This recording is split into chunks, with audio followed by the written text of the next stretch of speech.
Ya Allah, Ya Rabbal Alamin, Ya Rahmanu, Ya Rahim. Pertanyaan pertama tadi, oh ya, dana infak bolehkah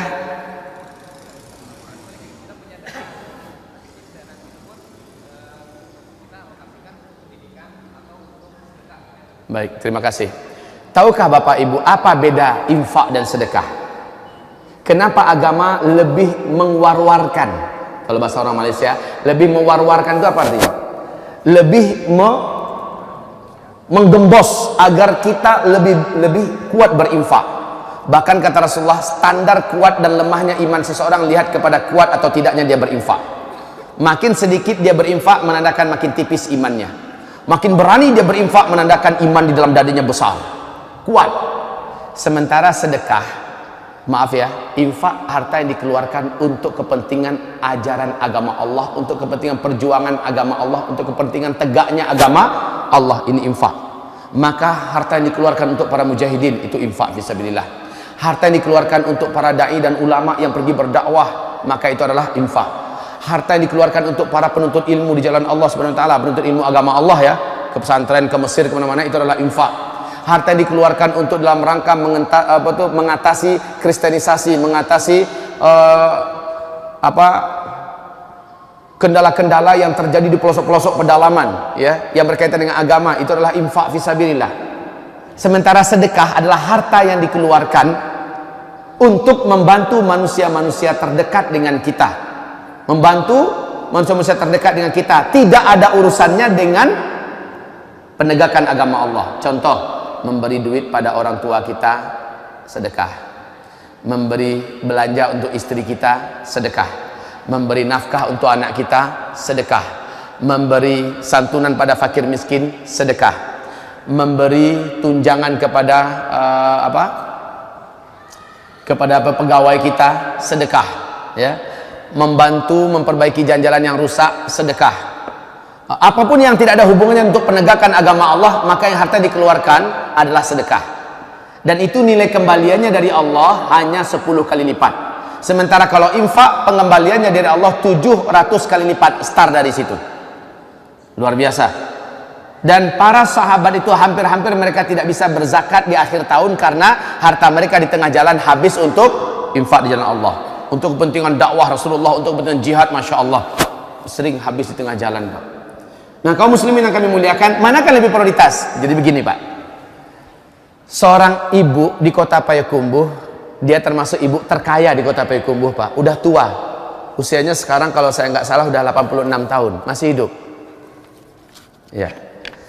Ibu ini namanya siapapun orang Payakumbuh pasti tahu nama orang ini.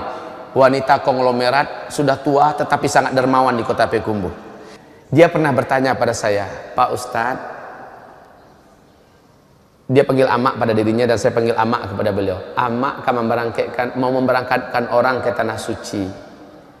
Orang yang tidak mampu, amak akan berangkatkan dia ke tanah suci, pergi haji. Kira-kira dapat nggak amak pahalanya?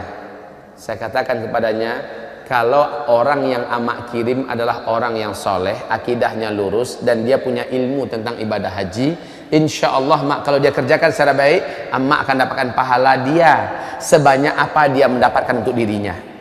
Insya Allah amak dapatkan pahala menghajikan orang sampai dia menjadi haji mabrur. Tapi mak, kalau amak mau tahu ada pahala yang tidak tanggung-tanggung besarnya, mak, amak mau tahu nggak? Mau, Pak Ustadz? Mak, biaya haji orang amak berangkatkan haji berapa? Lebih kurang 35 juta katanya. Lebih kurang 35 juta. Tahu nggak, Mak? Kalau orang yang tamat pesantren tingkat SMA, mana yang cerdas, yang kuat semangat belajarnya, dan miskin, Mak berangkatkan dia ke Mesir, Mak. Belajar dia di Al-Azhar University selama 4 tahun. Pulang dia selesai S1, dia sudah menjadi dai, dia sudah menjadi ustadz yang bisa menerangi umat dari kegelapan dan kejahilan.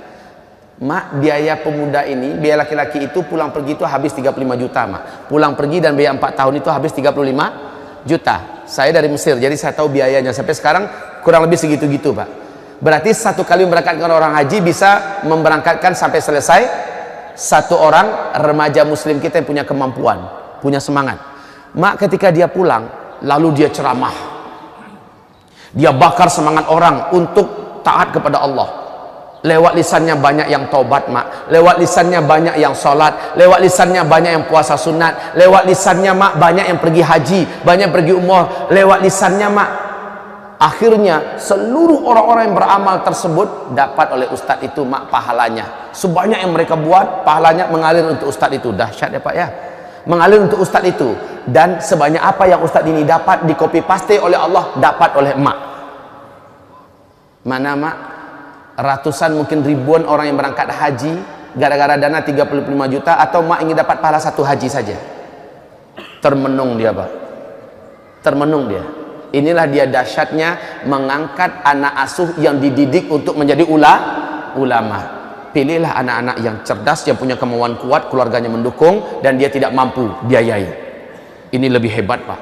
Lebih hebat. Sekolahkan ke sekolah sampai ke Mesir, sampai ke Madinah, sampai mereka menjadi ulama. Ketika mereka pulang, sudahlah, kita mendapatkan pahala yang mengalir, yang tidak ada putus-putusnya. Makanya di akhirat dalam hadis Sahih Bukhari Muslim, tunggu dulu sebentar, tadi ada 3 orang dari kelompok umat Nabi yang duluan masuk surga. Siapa tadi yang pertama? Seluruh yang syahid. Yang kedua? Yang kedua?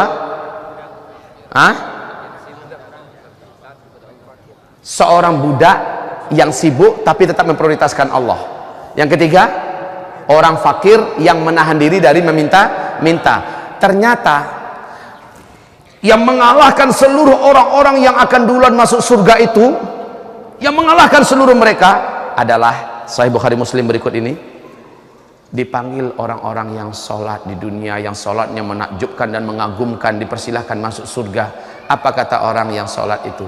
Ya Allah, hamba bisa mengamalkan semuanya karena ada guru hamba yang memotivasi hamba, ada ulama yang menceramahi hamba sehingga hamba tersentuh, lalu hamba beramal seperti itu. Ya Allah, hamba bahagia, bersyukur hari ini bisa masuk surga, tapi hamba minta kepada Engkau, jadikanlah guru hamba di depan hamba, dia di depan hamba, ya Allah, untuk masuk surga. Karena dia udah pasti masuk surga nih, ya, tapi dia permohonan, izinkanlah guru kami yang di depan. Dipanggil orang yang hafiz Quran, dipanggil orang yang hafiz Quran, yang Al-Qurannya bacaannya bagus dan dia ikhlas dalam baca Al-Quran, dia betul-betul menghibahkan dirinya untuk menjadi hafiz Quran, dipanggil untuk masuk surga.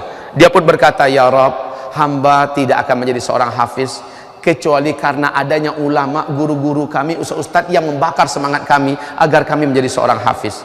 Kami ingin dia yang di depan kami, ya Allah, dan kami masuk surga bersama dengannya.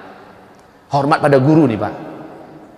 Dipanggil lagi orang yang syahid, yang tubuhnya berlumuran dengan darah tetapi tidak ada sakit dan wanginya, Masya Allah, dipersilakan masuk surga. Apa katanya? Ya Rabb, hamba tidak akan mengerti keutamaan jihad, hamba tidak akan pergi berjihad kecuali kalau karena ada ulama yang membakar semangat kami, yang menggerakkan kami, lalu kami pergi dengan jiwa, harta dan diri kami, dan kami terbunuh di jalan Engkau gara-gara dakwahnya para ulama. Kami ingin ulama-ulama itu, guru-guru kami itu yang di depan kami, dan kami masuk surga bersama mereka. Maka para ulama-ulama ini pun dipanggil, disuruh mereka barisan terdepan untuk masuk surga.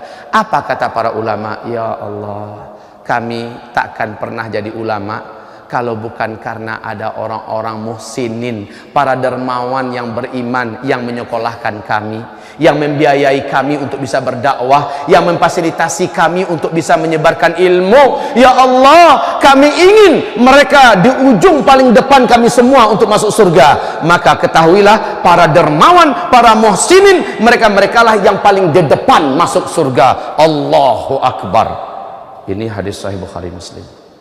Oleh karena itu kaum muslimin, kalau ditanya tadi mana yang lebih utama, sedekah atau infak? Sudah bisa jawab? Infak. Sedekah tetap jalan. Sedekah itu mau tidak mau kita akan tetap kasih belanja istri kita kan? Kita akan tetap kasih belanja anak kita kan? Maka sedekah kita terus mengalir. Emak kita, bapak kita kasih belanja terus. Pembantu-pembantu kita kasih belanja, itu sedekah semuanya itu, Pak. Tapi infak betul-betul dari iman. Infak betul-betul dari iman.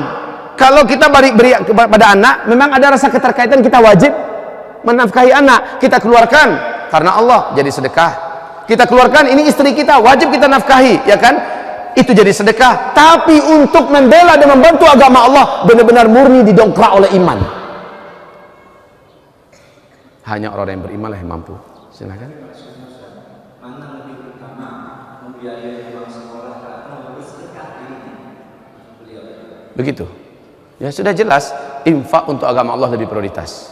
Tapi ingat, ketika untuk diri kita dan orang yang wajib kita ayomi, selesai dulu, ya, baru kita berinfak untuk agama Allah. Jangan sampai berinfak untuk agama Allah lalu kita mati kelaparan di rumah. Salah.